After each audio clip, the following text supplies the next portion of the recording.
The sterile white walls of the hospital room witnessed a sound they were never meant to hear.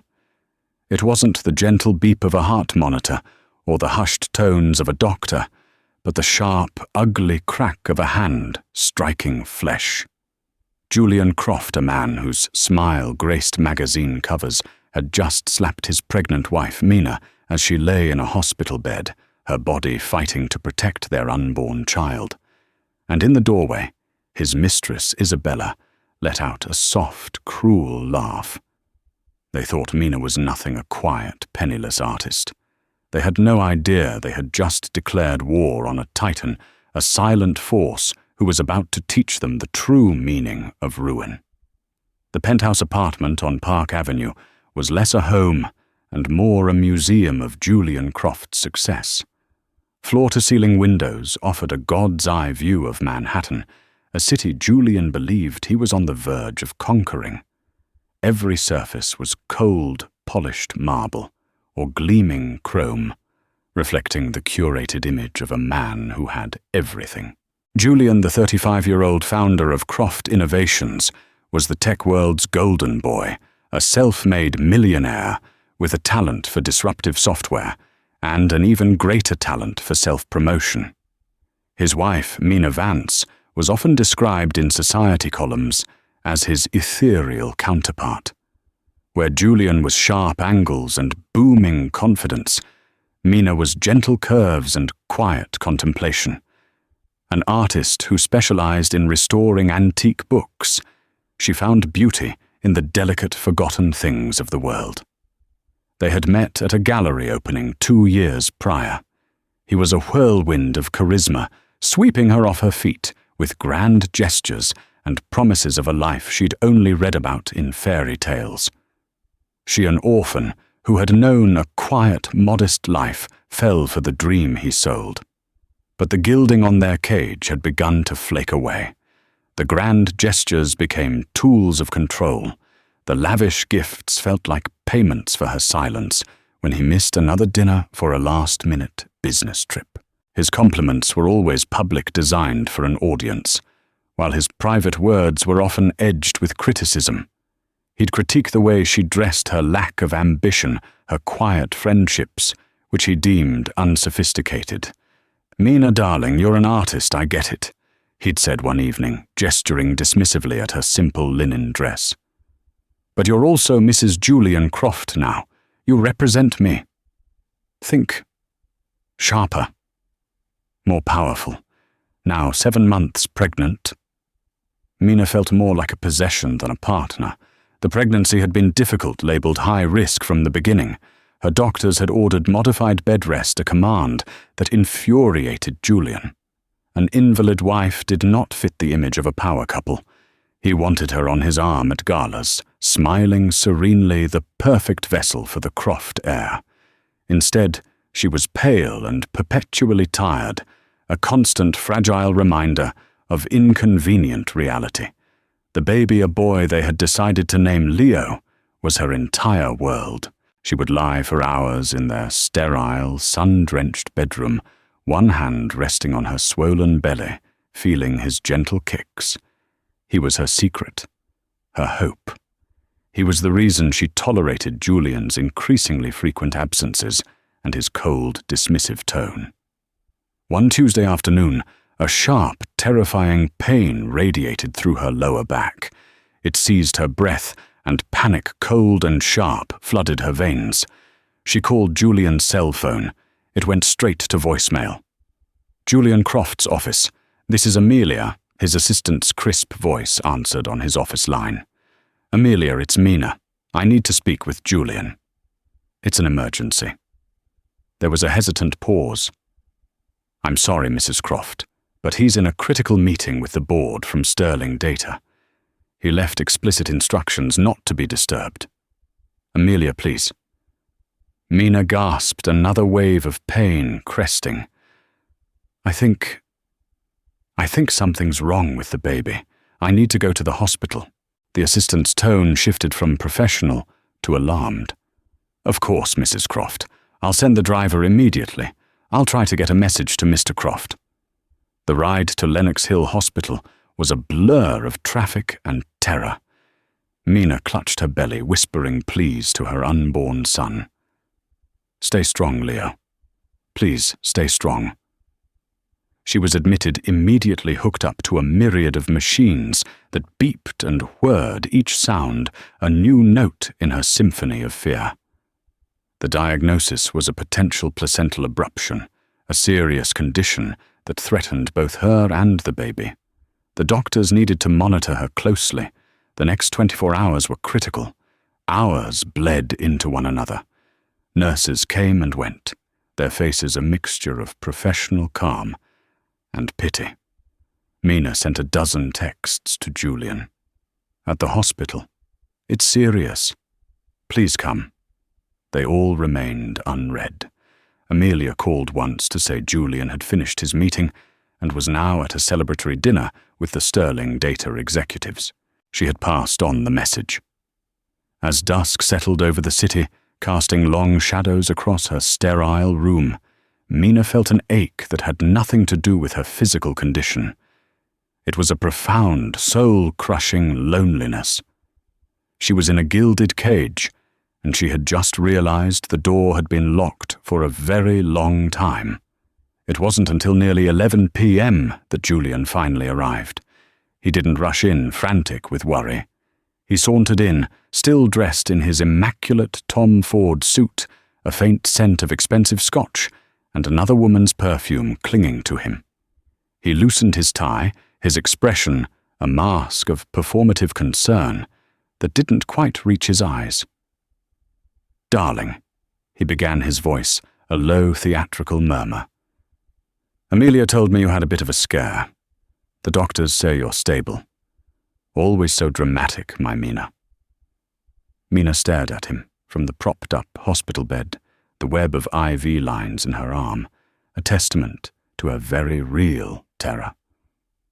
"Dramatic Julian, they said I could lose him. I could have lost our son." Her voice was thin, trembling with a mixture of relief at his presence and fury at his nonchalance. "But you didn't, did you?" he said, smoothly, walking over to the window and gazing out at the city lights. "Croft men are resilient. He's fine. You're fine. The sterling data deal, however, was on a knife's edge. I had to be there. This deal will set up our son for life." Every word was a perfectly crafted justification, designed to make her feel small, to make her fear an inconvenience to his grand ambitions. "I needed you, Julian," she whispered, tears welling in her eyes. "I was scared. I was alone." "You weren't alone, you were surrounded by the best doctors money can buy," he retorted, turning from the window. The mask was slipping, revealing the cold impatience beneath. "This kind of emotionalism is precisely what we need to avoid. It's not good for my focus, and it's certainly not good for business." It was then that a soft click of heels echoed from the hallway. A woman appeared in the doorway, leaning against the frame as if she owned it. It was Isabella Rossi. She was stunning in a way that was almost aggressive. A sharp crimson dress, perfectly coiffed raven hair, and a smirk that dripped with condescension. Isabella was a socialite and a so-called brand consultant who had been hovering at the edge of their lives for months. Julian had sworn she was just a business contact. Seeing her here at the hospital was like a physical blow. The faint scent of perfume on Julian's suit suddenly had a name and a face. "Isabella." Mina breathed, her heart fracturing. "What are you doing here?" Isabella's smirk widened. She looked from Mina's pale, tear-streaked face to the baby monitor, a flicker of amusement in her dark eyes. Julian was so worried. She purred, her voice dripping with false sympathy. "He couldn't possibly drive himself here in his state. I offered to accompany him. We were just finishing up a celebratory toast, after all." The "we" hung in the air, thick and poisonous. The lie was so audacious, so cruel. It stole Mina's breath. Julian had brought his mistress to the hospital, while his wife and unborn child were in peril. Julian shot Isabella a warning glance, but the damage was done. He turned back to Mina, his jaw tight with anger. This is a misunderstanding. Isabella was just being a supportive friend. A supportive friend. Mina's voice, though quiet, was suddenly steel. The fear had been burned away by a white-hot rage. You reek of her perfume. You were with her while I was here, terrified I was losing our baby. You left me alone to be with her. Lower your voice, Julian hissed, taking a step closer to the bed. You're making a scene. You have no idea what you're talking about. I know exactly what I'm talking about, Mina said, pushing herself up slightly, her eyes blazing. I want her out. Now, she pointed a trembling finger at Isabella. Isabella let out a soft, theatrical laugh. Oh, darling, you're in no position to be making demands. The laugh, more than anything, broke something inside Mina. Get out, she screamed, the sound raw and torn from her throat. Both of you, get out of my room. Julian's face contorted into a mask of pure fury. All pretense of the charming millionaire vanished, replaced by the ugly, controlling man he truly was. He was losing control of the narrative, and he couldn't stand it. You will not speak to me like that, he snarled, his voice dangerously low. You will not embarrass me. He strode to her bedside, his large frame blocking out the light. You are my wife. You will show me respect. Respect? Mina laughed, a broken, bitter sound. You don't deserve. The crack of his hand across her cheek echoed in the small room. The force of it snapped her head to the side, her skin instantly stinging. The beeping of the heart monitor sped up erratically. Shock, pure and absolute, rendered her speechless. In the stunned silence, another sound filled the void.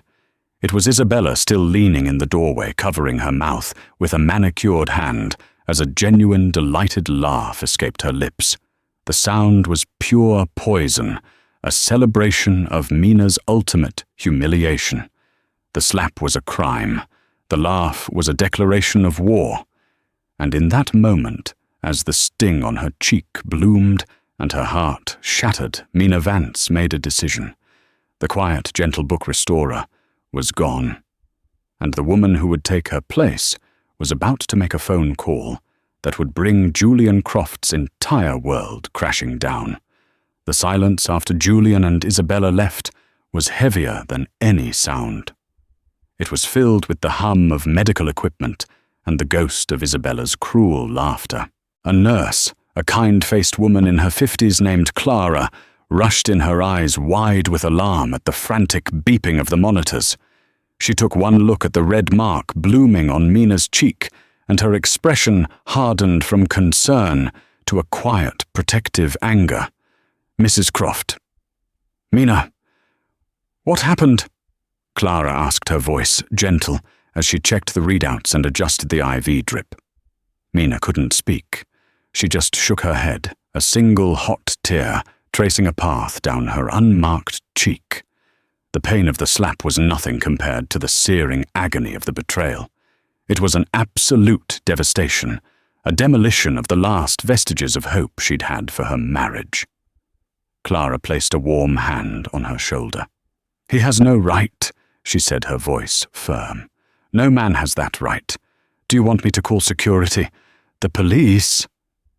Mina finally found her voice, though it was a shredded whisper. No, not the police. Not yet.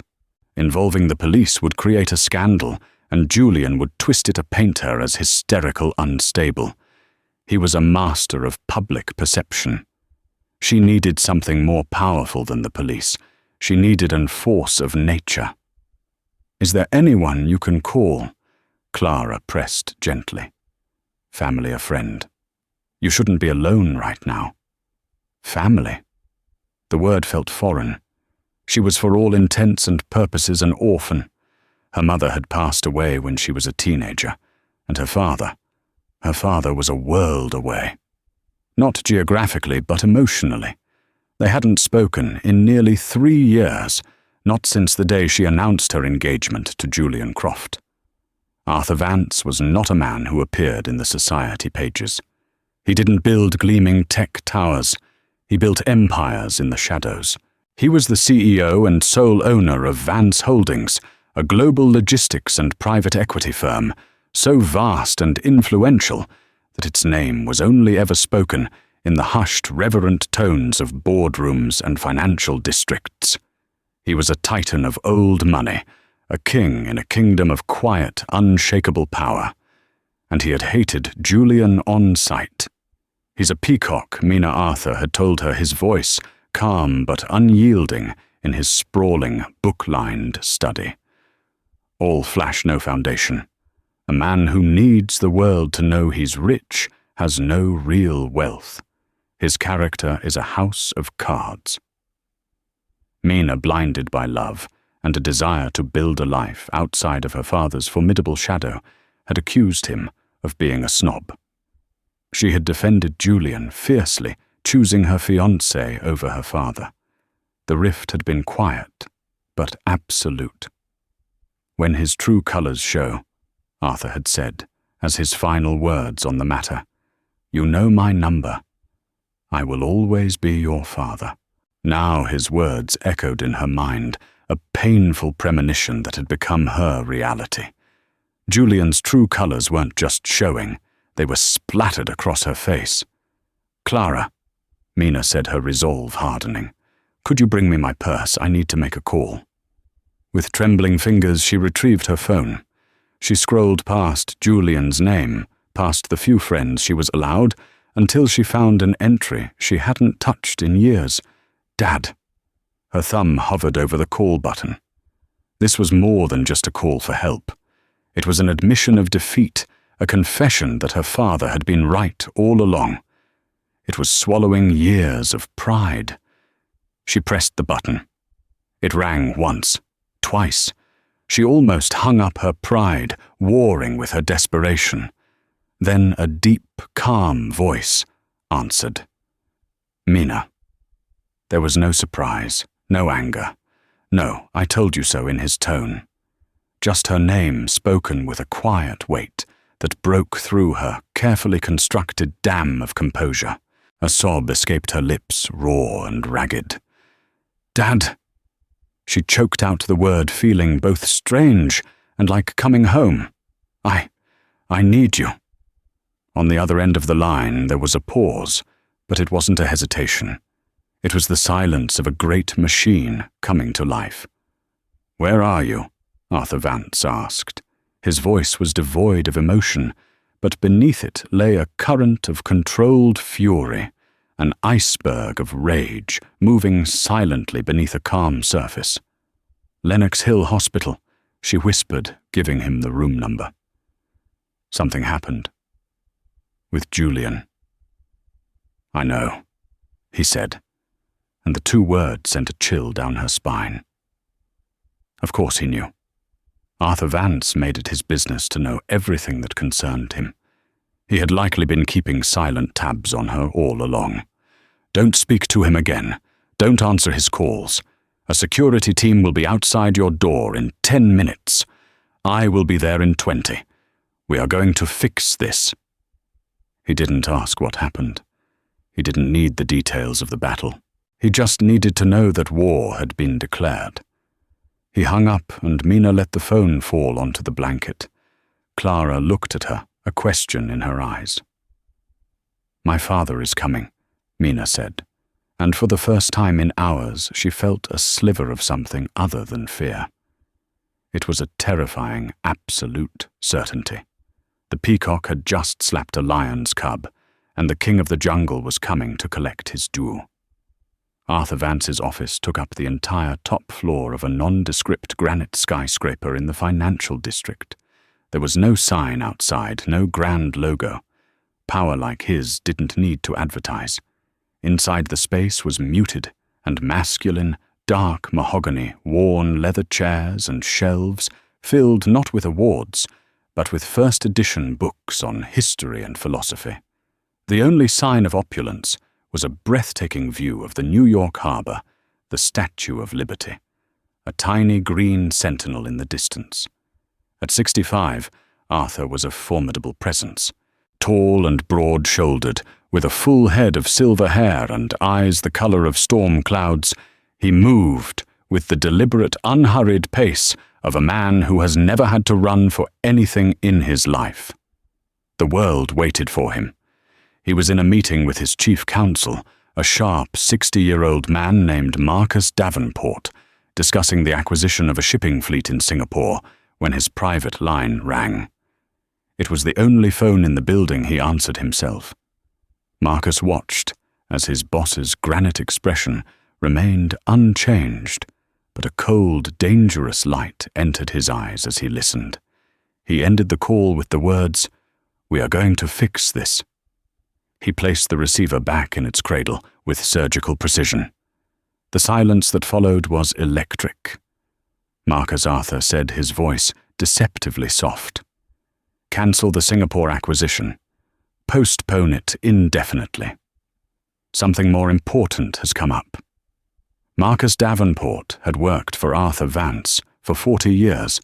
He had seen him dismantle corporations, ruin political careers, and shift global markets with a few quiet phone calls. He had seen him angry, he had seen him calculating, but he had never seen the look in his eyes that he saw now. It was the look of a man preparing to burn the world down to protect something he loved. "It's about Mina, isn't it?" Marcus asked quietly. Arthur nodded, his gaze fixed on the harbor. Julian Croft put his hands on her. He said it not as an accusation, but as a statement of fact, a sentence that had already been passed. Without another word, Arthur pressed a button on his intercom. "Eleanor, get me Director Evans at Global Security Solutions. Then I want everything you can find on Croft Innovations and a woman named Isabella Rossi. Asset reports, debt structures, personal affiliations, everything. I want it in 1 hour. And get the jet ready. Destination is Teterboro. Indefinite hold." He then turned to Marcus. "I want you to begin the process of quietly acquiring Julian Croft's debt. All of it. The business loans, the personal credit lines, the mortgages on his properties. Use our subsidiary holdings in the Cayman Islands. He can't know it's us. I want to own every penny he owes." Marcus nodded, already pulling out his notepad. "And his assets? We will systematically strip them from him," Arthur said, his voice dropping to a near whisper, filled with chilling precision. "Croft Innovations just signed a major deal with Sterling Data. Find me the second largest shareholder on their board. I'm sure he's unhappy about the deal's structure. We'll offer him a better one. Contact our people at the major tech blogs. I want a story to leak about a critical security flaw in Croft's new software. Nothing traceable to us. Just enough to spook the market and send his stock tumbling." He paused, walking over to a small, unassuming cabinet. He opened it to reveal a row of tumblers and a single bottle of very old Macallan. He poured 2 glasses. And the woman Isabella Rossi Arthur continued handing a glass to Marcus. "Find her ambition. Find what she wants most in the world. And then I want you to make sure she never ever gets it. Her punishment is not to be ruined, but to live a long life of mediocrity, always knowing the prize was just within her grasp before it turned to dust." He took a sip of the scotch, his storm cloud eyes looking out at the city.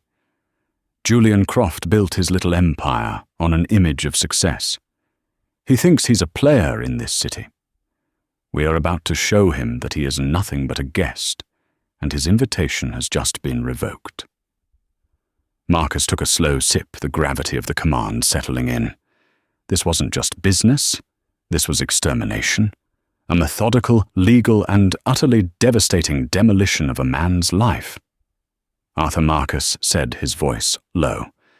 "This will be total." Arthur Vance turned his gaze from the window to his old friend. For the first time, A flicker of raw emotion crossed his face. It was the profound primal grief of a father who had let his child get hurt. He laughed. Arthur said, his voice thick with a rage that was terrifying in its control. My daughter told me the woman he was with laughed. For that total is not enough. He finished his drink, placed the glass down with a soft click, and strode towards the door. The Titan had awakened, and the earth was about to shake. Julian Croft woke up the next morning with a mild hangover and a surge of self-righteous anger. Mina's theatrical display at the hospital had been utterly humiliating. He'd had to spend an hour placating Isabella, reassuring her that his wife was merely an emotional pregnant woman who would soon be brought back in line. He sent Mina a perfunctory text. Feeling better. We need to talk about your behavior last night. When she didn't respond after an hour, he scoffed. Let her sulk. He had more important things to worry about. The Sterling data deal was his masterpiece, a merger that would catapult Croft Innovations into the stratosphere. He strode into his gleaming office, ready to bask in the glow of his victory. His assistant Amelia greeted him with a worried look. Mr. Croft, there's a situation. Good news, I hope, he said, shrugging off his jacket. An article was published on TechCrunch an hour ago. She said, her voice strained. It's about a potential security flaw in the core architecture of the new platform, the one we just licensed to Sterling Data. Julian froze. What, that's impossible. Our system is a fortress. He snatched the tablet from her desk and read the article. It was well written, quoting anonymous sources from within the cybersecurity community. It didn't make a direct accusation, but it raised enough questions to be devastating, using technical jargon that sounded authentic and alarming. It was a perfectly crafted piece of corporate sabotage. His phone began to ring. It was Michael Chen, the CEO of Sterling Data. Julian, what the hell is this article? Chen's voice was ice. My board is panicking. Our stock is already down 3% in pre-market trading. It's a lie, Michael Julian said, trying to keep his voice steady. A smear campaign from a competitor. I'll have my PR team issue a denial immediately. You do that, Chen said coldly. But until your team can prove unequivocally that this vulnerability doesn't exist, we're putting a hold on the integration. The deal is paused. The line went dead. Julian stared at his phone, his heart hammering against his ribs. Paused. This was a disaster. He spent the next few hours in a frantic state of damage control, screaming at his engineers to run diagnostics and his PR team to kill the story. But the story had legs. It was already being picked up by other financial news outlets. By noon, Croft Innovations stock had plummeted by 18%. As he was trying to put out that fire, another one erupted. His CFO burst into his office, his face ashen. Julian, I just got off the phone with First National Bank. They're calling in our line of credit, the full 50 million. They're citing a material adverse change clause because of the stock drop. What Julian roared. We've been with them for 10 years. That's insane. They said the decision came from the top. It's non-negotiable. We have to pay it back in 30 days, or they'll begin seizing assets. Panic, cold and greasy, began to seep into Julian's veins. His company was heavily leveraged. He used debt to fuel his aggressive expansion. Without that line of credit, his cash flow would be crippled. He couldn't make payroll, let alone fund his new projects. He tried to call his personal banker at a different firm to arrange a bridge loan, a man he had taken to expensive dinners and basketball games for years. The man's secretary informed him that Mr. Harris was unavailable, indefinitely. The calls kept coming, each one a new hammer blow to his foundation. A key logistics partner terminated their contract without explanation, citing strategic realignment. 3 of his top software engineers, the very architects of his platform, submitted their resignations simultaneously, having been poached by a rival firm for triple their salaries. It felt like the entire world had conspired to turn against him overnight. This wasn't bad luck. This was a coordinated attack. This was a professional assassination. He paced his office like a caged animal, his mind racing through his list of enemies. Was it a competitor he'd slighted, a board member he'd outmaneuvered? His thoughts kept drifting back to the hospital, to Mina. But he dismissed it instantly. What could she possibly do? She was a nobody. She had no money, no power, no connections. She was nothing without him. Late in the afternoon, his phone rang with an unknown number. He answered it, barking, "What is this Julian Croft?" A calm, professional voice asked. "Who is this?" "My name is David Chen. I represent Ms. Mina Vance. I'm calling to inform you that she will be filing for divorce. A courier is on his way to your office with the papers. Furthermore, a restraining order has been granted. You are to cease all contact with my client immediately. Any attempt to do so will be reported to the authorities." Julian was dumbfounded. A lawyer, a restraining order. Where did she get the money for that? "You can't be serious," he stammered. "This is a private matter. My client has a red mark on her cheek that says otherwise." The lawyer replied coolly. "Also, you will find that your access to your penthouse has been restricted.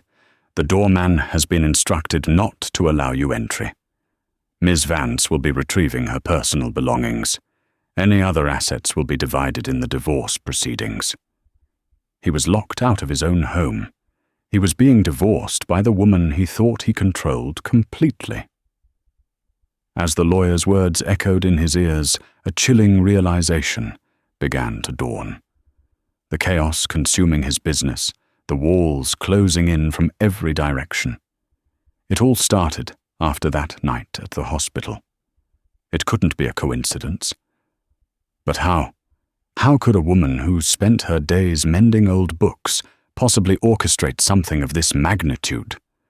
The question terrified him, because he had no answer. He was fighting a ghost, an enemy he couldn't see, and he was losing. Badly. While Julian Croft's world was imploding, Arthur Vance was sitting in a quiet, private lounge at Teterboro Airport, a leather-bound file open on the table before him. He hadn't raised his voice once. He hadn't made a single threat. He had simply acted as a conductor, tapping his baton and letting the symphony of destruction play out. The first movement had been information. The file in front of him contained every sordid detail of Julian Croft's life, every shady deal, every inflated valuation, every mistress, including a detailed profile on Isabella Rossi. It outlined how Croft Innovations was a house of cards built on a mountain of debt and a single overhyped piece of software. Julian wasn't a genius. He was a gambler who had been on a lucky streak. The second movement was the application of pressure. The leaked story about the security flaw was a masterpiece of corporate warfare crafted by a cybersecurity firm, Vance Holdings, secretly owned. The article was filled with just enough truth to be plausible, targeting the specific anxieties of the market. The stock plunge was not a possibility. It was an engineered certainty. The bank calling in the $50 million loan was a direct consequence of Arthur's primary action. Through a series of offshore subsidiaries, Marcus Davenport had spent the morning buying up Julian's debt from smaller creditors. Once Vance Holdings controlled a majority of the debt, they instructed the lead bank, in which Vance also held a significant silent stake, to pull the plug. They were legally obligated to protect their investors' interests, and with the new majority debt holder, Vance, demanding it, they had no choice. Julian was trapped. Now Arthur was orchestrating the third movement isolation. His phone buzzed. It was the CIO of the rival tech firm who had just hired away Julian's top engineers. "Arthur, it's done," the CIO said. They're in my office signing the contracts as we speak. Can't thank you enough for the tip. These guys are brilliant. They will serve you well, Robert Arthur said calmly. I trust our other arrangement is also proceeding like clockwork. My acquisition team is drafting an offer for Croft Innovations' core assets. Once the bankruptcy is announced, we'll pick up the pieces for pennies on the dollar. You'll get your 10% silent ownership, as agreed. Excellent, Arthur said, and ended the call. He wasn't just destroying Julian. He was reallocating his assets to those who understood the quiet rules of power, strengthening his own network in the process. Next, he focused on Isabella Rossi. His researchers had discovered her singular ambition to be appointed to the board of the Metropolitan Museum of Art's Foundation. It was her ticket to the upper echelon of New York society, the ultimate validation she craved. She was being championed by a wealthy benefactor, a man named Leonard Sterling. Arthur made another call, this one to a woman named Beatrice Dubois, the formidable chairwoman of the Met's board, and an old family friend. "Beatrice, my dear, how are you?" he began, his voice warm. After a few minutes of pleasantries, he got to the point. "I'm calling about a potential appointee I hear is being considered, an Isabella Rossi." "Ah, yes. Leonard Sterling is quite taken with her." "She's young, ambitious," Beatrice replied. "She is also the associate of a man who is about to become a pariah in this city," Arthur said, his tone shifting slightly. "A man whose name will soon be synonymous with fraud and scandal. Her association with him would be unfortunate, a stain on the Foundation's reputation." There was a pause on the other end. Beatrice was no fool. She understood the unspoken threat. "Arthur, I see. Thank you for bringing this to my attention. We value our reputation above all else. I will have a word with Leonard. I believe we can find a more suitable candidate." "I knew you would understand, Beatrice," Arthur said. "I am in your debt." With one 2-minute phone call, Isabella's dream was dead. She would never know why her benefactor suddenly cooled, why her name was quietly dropped from consideration. She would simply be left to wonder forever on the outside looking in. His work almost done, Arthur's final call was to the head of his security team, a former Secret Service agent named Evans. "Evans, what is the status of my daughter?" "She's safe, Mr. Vance. We moved her to the penthouse at the Mandarin Oriental. It's secure. She's resting, and a prenatal specialist is with her. She's strong, sir. A fighter." A flicker of pride touched Arthur's lips. "Good. Has Croft made any attempt to contact her? Multiple texts and calls, all blocked and logged. He also attempted to gain access to their apartment building, but was denied by the doorman as instructed. Local police were notified of the restraining order and did a drive-by. He's since retreated to his office." "Stay on him," Arthur commanded. "I don't want him within 1,000 feet of her. Ever." He hung up the phone and looked out the window of the jet lounge. The sun was beginning to set. In less than 8 hours he had completely dismantled a man's life, not with a sledgehammer, but with the silent, invisible levers of immense power and influence. Julian Croft had built an empire of cards, and Arthur Vance had simply produced a gentle, calculated breeze. Now it was time for the final confrontation. It was time for Julian Croft to meet the architect of his ruin. For 2 days, Julian Croft lived in a state of escalating panic. His office felt like a tomb. His phones, which once rang with opportunities, were now silent, save for the angry calls from investors and creditors. He was a captain on a ship that was sinking in fast motion, and he didn't know how to stop it. He had tried to get a room at a hotel, only to find his corporate and personal credit cards were all declined. He'd been sleeping on the couch in his office, disheveled and reeking of desperation. Finally, he received a text from a number he didn't recognize. "Mr. Croft, if you wish to discuss the terms of your company's dissolution and your divorce, you may meet with our representative. The Mandarin Oriental Presidential Suite, 4 p.m. Come alone." A flicker of hope ignited within him. A meeting, a negotiation. He could still salvage this. He could use his charm, his wits, the skills that had made him a millionaire to talk his way out of this mess. He didn't know who was behind it, but he was sure that once they met him face to face, he could regain control. He used the last of his cash to get his suit dry cleaned and arrived at the hotel at precisely 4 p.m., squaring his shoulders and putting on his best poker face. A silent man in a dark suit was waiting for him in the lobby and escorted him up in a private elevator without a word. The doors to the presidential suite opened into a vast living area with panoramic views of Central Park. Sitting on a plush sofa, bathed in the afternoon light, was Mina. She was not the pale, terrified woman from the hospital. She looked serene, dressed in a simple but elegant cashmere dress that didn't hide her pregnancy, but seemed to celebrate it. There was a newfound strength in her posture, a calm clarity in her eyes that he had never seen before. She didn't look like a victim. She looked like a queen. "Mina." He breathed a wave of confusion washing over him. "What is this? Did you do all this?" He gestured vaguely, encompassing the ruin of his life. "I made a phone call," she said, her voice even and steady. The rest you brought upon yourself." He let out a disbelieving laugh. You made a phone call. To who? The ghost of your dead mother. You have no one, Mina. I was your whole world." "That's where you were wrong, Julian," she replied calmly. "You were never my world. You were my cage, and you have no idea who my family is." Julian's frustration boiled over into rage.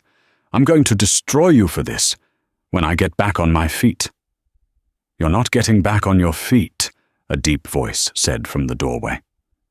Julian spun around. A tall, impeccably dressed man in his 60s stepped into the room. He radiated an aura of immense, quiet power that made the air in the room feel heavy. Julian had never seen him before, but he felt an instinctive jolt of fear. This was a predator of a different class. "And who the hell are you?" Julian demanded, trying to project a confidence he did not feel. The man walked slowly into the room, his storm cloud eyes fixed on Julian.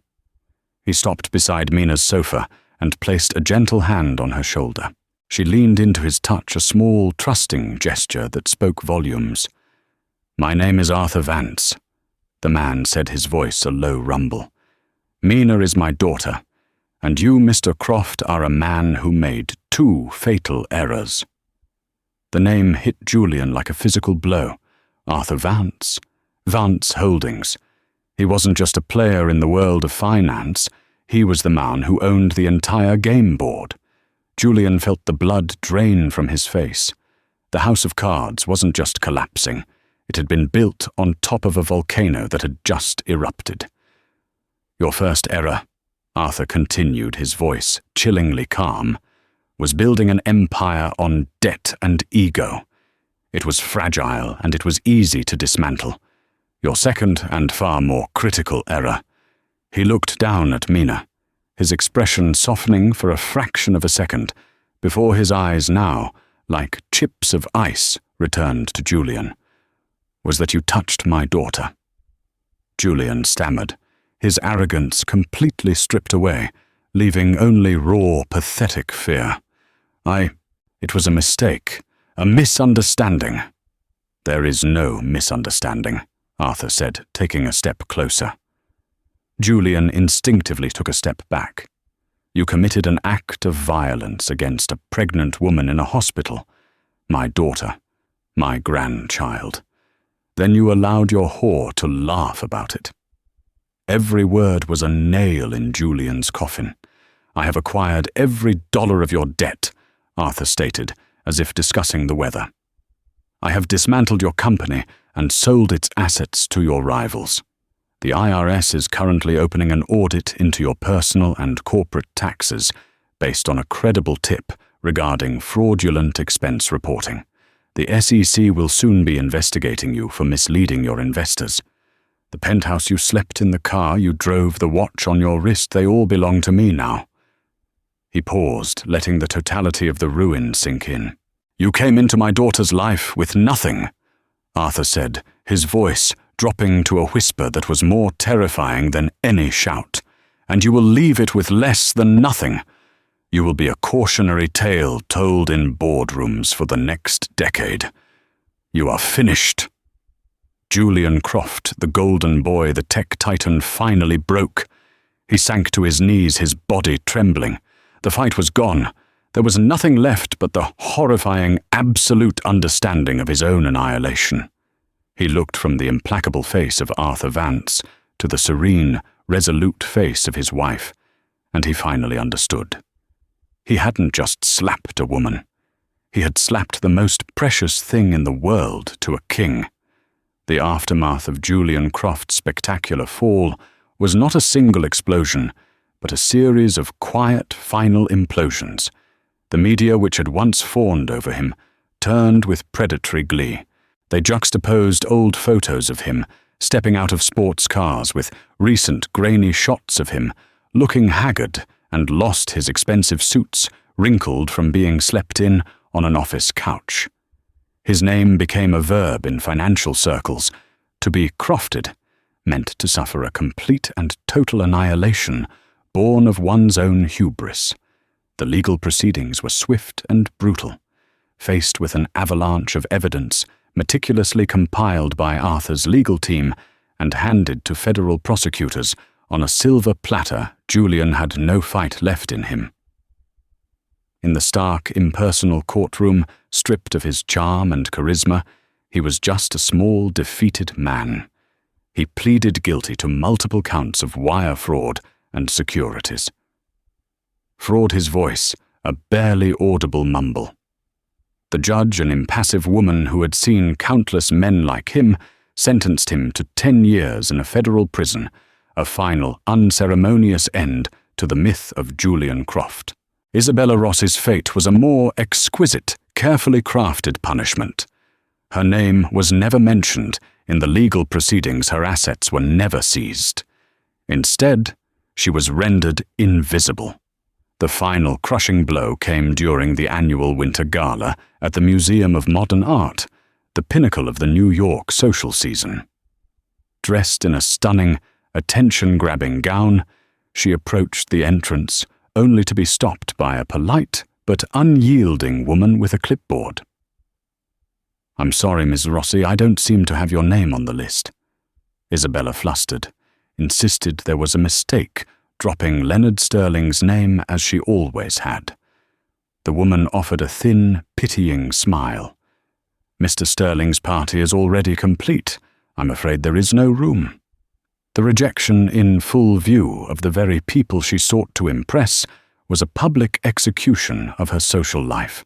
She was forced to retreat in shame, the sound of laughter and clinking champagne glasses behind the closed doors, a stark reminder of the world she had been permanently locked out of. She was left to live a long life, comfortably wealthy, but utterly irrelevant, forever haunted by the echo of her own cruel laughter. For Mina, the following months were a gentle unfolding of a new life. The opulent suite at the Mandarin Oriental served as a cocoon, a safe space where she could heal under the discreet but constant protection of her father's security team. When she was ready, Arthur presented her with the deed to a magnificent brownstone in Greenwich Village. It was the antithesis of the Park Avenue penthouse. It was warm, filled with character, with a small, sun-drenched garden in the back and a spacious top-floor studio with skylights. Here she began to reclaim herself. She had her book restoration equipment installed, and the familiar scent of old paper leather and binding glue filled her home. Mending the broken spines and torn pages of forgotten books became her therapy. With each careful stitch, she felt herself mending the torn parts of her own spirit. Her relationship with her father was rebuilt, not with grand apologies, but with quiet, consistent presence. One evening, as they sat in her new living room, Arthur looked at a photo on the mantelpiece of a young, smiling woman. "Your mother would be so proud of the woman you've become," he said, his voice thick with emotion. "Strong, resilient. I was so angry with you." Mina confessed, her voice soft, for not liking Julian, for not understanding. Arthur reached across and took her hand. His own was large and warm. "My job was not to understand him, Mina. It was to protect you. I failed in that, and I will carry that regret for the rest of my days." "No, Dad," she said, squeezing his hand. "You let me make my own mistakes, but you were there to catch me when I fell. That isn't failure, that's love."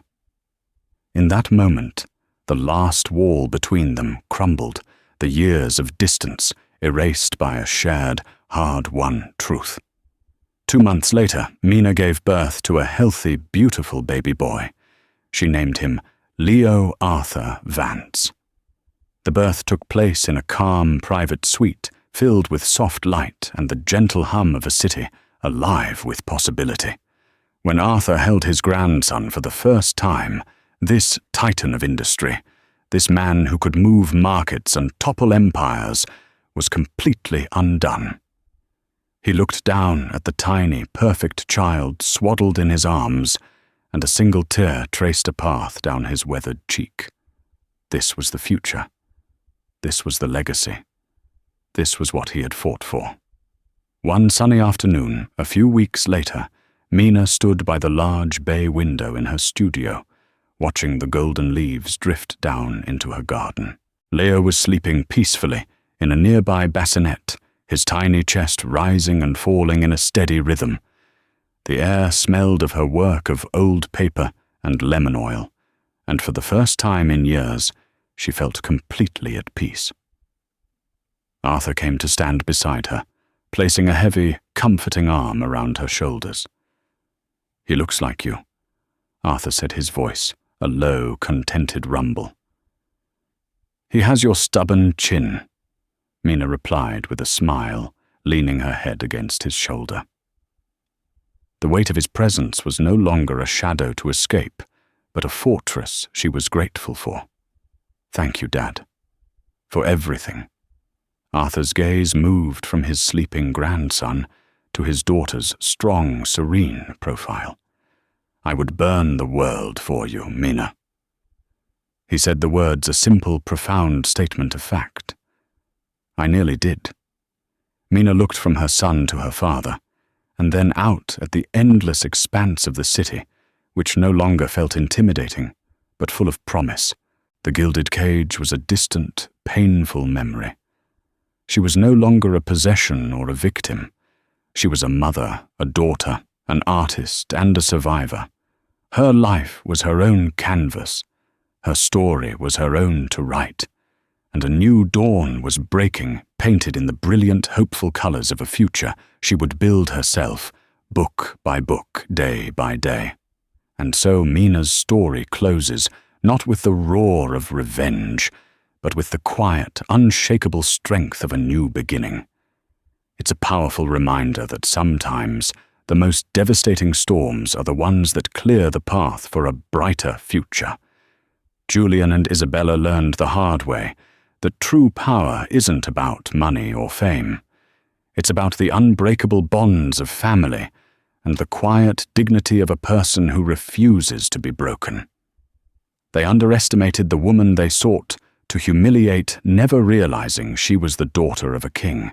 What did you think of this incredible story of karma and justice? Which part of the takedown was the most satisfying? Let us know your thoughts in the comments below. If you were moved by Mona's journey from victim to victor, please hit that like button, share this story with someone who needs to hear it, and don't forget to subscribe for more tales of epic revenge and triumphant survival.